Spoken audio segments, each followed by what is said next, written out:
जी हाँ, ये उसी क्रेडिट स्विस बैंक का शेयर प्राइस है जो कि पिछले एक दिन में यानी कि बुधवार को लगभग 30% के करीब करीब गिर गया और पिछले 6 महीने में यह शेयर 64% गिर चुका है।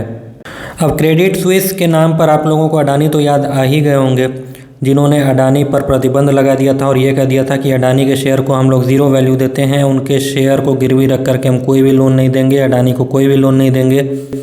ऐसा उन्होंने हिंडनबर्ग रिपोर्ट के बाद कहा था। तो हिंडनबर्ग रिपोर्ट के बाद तो 2-4% गिरे थे अडानी के शेयर, कोई भारी नुकसान नहीं हुआ था। लेकिन जब क्रेडिट स्विस ने कुछ कह दिया उसके बाद ज़बरदस्त अडानी के ग्रुप में गिरावट दर्ज की गई थी और वो सारे शेयर 70-80% तक गिर गए। Hello and welcome to Informaticos. और आज हम लोग इसी वीडियो में जानेंगे कि अमेरिकी बैंक कोलैप्स क्यों कर रहे हैं, आखिर चल क्या रहा है। और ये क्रेडिट स्विस जो कि एक स्विट्ज़रलैंड का बैंक है और यूरोपियन बैंक है, तो अमेरिकन बैंकों की देखा देखी ये क्रेडिट स्विस ही और बाकी यूरोपियन बैंकों पर क्यों संकट आ गया है। तो अगर आपने इस चैनल को सब्सक्राइब नहीं किया तो काइंडली सब्सक्राइब कर लीजिएगा और इस वीडियो को लाइक कर दीजिएगा, क्योंकि अगर आप लाइक नहीं करते हैं तो यूट्यूब का एल्गोरिदम इस वीडियो को आगे नहीं बढ़ाता है। तो इस वीडियो में मैं थोड़ी डिटेल में बात करूँगा और रिसर्च के दौरान मुझे पता चला कि ये क्रेडिट स्विस पे क्या क्या और कितने संगीन आरोप लग चुके हैं इससे पहले, और कुछ देशों में इस पर फाइन भी हो चुका है, वो मैं आपको इस वीडियो में अभी बताऊंगा।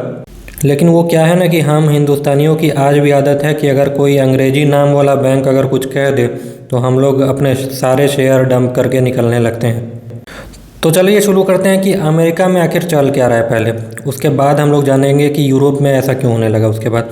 तो अमेरिका का जो सिलिकॉन वैली बैंक है सबसे पहले वो कोलैप्स हुआ और उसके बाद पैनिक हुआ तो और भी लोग चले गए पैसे निकालने, और उसके बाद सिग्नेचर बैंक भी कोलैप्स हो गया और उसके बाद एक एक करके 6 बैंकों पर इस तरह का संकट आने लगा। तो स्थिति इतनी ज़्यादा गड़बड़ हो गई कि वहाँ के राष्ट्रपति को खुद आकर के कहना पड़ा कि हम लोग कैपिटल इन्फ्यूज़ करेंगे और आप लोगों का पैसा सुरक्षित है। अब यार पैसा तो तुम लोग यूक्रेन वालों को दे रहे हो तो अपने देश वालों को क्यों दोगे, और ऐसे भी टैक्स पेयर मनी अगर किसी प्राइवेट बैंक में इन्फ्यूज़ किया जाएगा तो जाहिर सी बात है हंगामा भी मचेगा। खैर ऐसा हुआ इसलिए क्योंकि देखिए कोरोना के बाद सरकार ने सिस्टम में ज़बरदस्त अमाउंट में पैसा पंप कर दिया और ये दुनिया के हर हिस्से में हुआ। लगभग कम रेट पे और फ्री में लोन भी मिलने लगे, जिस कारण से लोगों ने ज़्यादा से ज़्यादा खरीदारी कर डाली। अब लोग जब ज़्यादा खरीदारी करेंगे तब मार्केट में चीज़ों के दाम बढ़ने लगते हैं, ये सप्लाई डिमांड का खेल है। तब उसके बाद से अमेरिका का जो रिज़र्व बैंक है यानी कि वहाँ का जो फेडरल रिज़र्व है उसने क्या किया कि इंटरेस्ट रेट हाइक करना शुरू कर दिया। अब इंटरेस्ट रेट हाइक करने से क्या होता है कि लोन हो जाते हैं महंगे। तो इससे क्या हुआ, देखिए इन्फ्लेशन तो कंट्रोल में आ गया, यानी महंगाई तो कंट्रोल में आ गई, क्योंकि लोग लोन लेकर के ख़रीदना कम कर चुके थे और मार्केट में चीज़ों का डिमांड कम हो गया था। लेकिन जाहिर सी बात है जब लोग कम खरीदारी करने लगेंगे तो इसका असर कंपनीज़ पर या फिर इंडस्ट्रीज़ पर पड़ेगा, क्योंकि वो लोग सामान बेचेंगे नहीं तो फिर उनका खर्चा कैसे चलेगा। तो यहीं पूरी दुनिया में आप लोग देख रहे हैं कि इसी कारण से मंदी का खतरा बताया जा रहा है और बड़ी बड़ी कंपनियां जैसे गूगल और फेसबुक भी ले ऑफ्स कर रहे हैं। अब ये जो सिलिकॉन वैली बैंक था वो समझिए कि स्टार्टअप्स का बैंक था। स्टार्टअप को वो लोग खूब फंड करते थे और स्टार्टअप वाले या फिर जो बिजनेसमैन जिन्होंने पैसा कमाया है उसी बैंक में वो पैसे भी रखते थे। लेकिन हुआ क्या कि देखिए इन सभी बिजनेसमैन की जब कमाई घटने लगी तो ये लोग जाएंगे क्या, ये लोग जा कर के बोलेंगे कि भाई मेरा पैसा मुझे दो, क्योंकि मुझे अपने पैसे अब निकालने पड़ेंगे, क्योंकि कमाई तो हमारी घट रही है। लेकिन देखिए जो भी बैंक होता है वो कुछ लोगों को पैसे दे सकता है। वो क्या होता है कि 100 लोगों से पैसा दिया और उस पैसे को मार्केट में लोन दे दिया और बॉन्ड्स में इन्वेस्ट कर दिया। अगर सभी लोग एक बार में पैसे वापस लेने आ जाए तो कोई भी बैंक नहीं दे सकता है, क्योंकि उतना पैसा उन लोगों के पास हमेशा उपलब्ध नहीं रहता है। अगर बैंक लोन नहीं देगा तो 8% 10% पे कमाएगा क्या। बैंक हमें 3-3.5% क्यों देता है सेविंग्स पे, क्योंकि वो जो लोन दे रहा है उससे बैंक की कमाई हो जाती है। अगर हम लोग बैंक को पैसे दें और बैंक पूरी दुनिया में अगर इन्वेस्ट ना करे तो फिर बैंक की कमाई कैसे होगी, सो मुझे बताइए। तो और इतना बड़ा सिस्टम फिर बैंक चला कैसे पाएगा। तो हुआ ऐसा कि सारे लोग जब पहुंच गए सिलिकॉन वैली बैंक में और कहा कि मुझे मेरा पैसा वापस कर दीजिए, तो बैंक ने कह दिया कि भाई मैं नहीं कर पाऊंगा। तो लोगों का दबाव ऊपर से आने लगा तो बैंक कर गया डिफ़ॉल्ट। अब अमेरिका में मंदी का खतरा मंडराया हुआ, अब एक बैंक डिफ़ॉल्ट कर गया तो आप समझ रहे हैं कि लोगों में हो जाता है पैनिक क्रिएट। तो और भी बैंकों में लोगों जा कर के सोचा कि भाई जिसको पैसा मिल जाए निकाल ले, नहीं तो भाई पता नहीं अब कितने सारे बैंक डूबेंगे। तो हर बैंक में इस तरह से लाइन लगने लगी। तो पैनिक के चक्कर में ये सब बैंक भी डिफ़ॉल्ट कर गए, इसीलिए अमेरिका के जो राष्ट्रपति हैं वो उनको बीच में हस्तक्षेप करना पड़ा। मे भी जब पैनिक घटेगा तब कुछ जाकर के ये सब बैंक स्टेबलाइज होंगे। तो अब हम लोग आते हैं क्रेडिट स्विस पर। वीडियो पूरा देखिएगा क्योंकि असली इंपॉर्टेंट वीडियो अब है। तो क्रेडिट स्विस ने अडानी को लगाया था चूना, ये बोल करके कि अडानी के कंपनीज़ को हम लोग ज़ीरो वैल्यू करते हैं। तो क्रेडिट स्विस के साथ क्या हुआ है कि क्रेडिट स्विस का शेयर 30% एक दिन में गिर गया और 6 महीने में लगभग 60% से ऊपर गिर चुका है। तो एक दिन में 30% गिरने का कारण ये है कि इसका जो सबसे बड़ा इन्वेस्टर है सऊदी नेशनल बैंक। तो जी हाँ, बिल्कुल ऐसा समझ जाइए कि है तो ये स्विस बैंक, लेकिन इसका जो सबसे बड़ा स्टेक होल्डर है वो है सऊदी अरब। तो सऊदी नेशनल बैंक ने क्या किया है, उन्होंने फ्रेश फंड इशू करने से साफ मना कर दिया क्रेडिट स्विस को। और उसका कारण उन लोगों ने ये चीज़ बताया है कि रेगुलेशन जो है हम लोगों को अलाउ नहीं करता है कि हम लोग 10% से ज़्यादा होल्डिंग रखें, और अभी इन लोगों का होल्डिंग 9.9% है। और इस न्यूज़ के आने के बाद इन्वेस्टर्स में ज़बरदस्त पैनिक मच गया और सभी को ही लगे अपने अपने शेयर बेचने। और शेयर के बेचने के कारण क्या होता है कि मार्केट में डिमांड घट जाती है तो शेयर प्राइस भी उसका गिरने लगता है। और पैनिक तो पहले से ही मार्केट में था, क्योंकि जो सिलिकॉन वैली बैंक और सिग्नेचर बैंक के अलावा जो 6 अमेरिकी बैंक है जो कि कोलैप्स की कगार पर पहुंच रहे हैं, उन लोगों ने पहले से पैनिक मचा रखा है।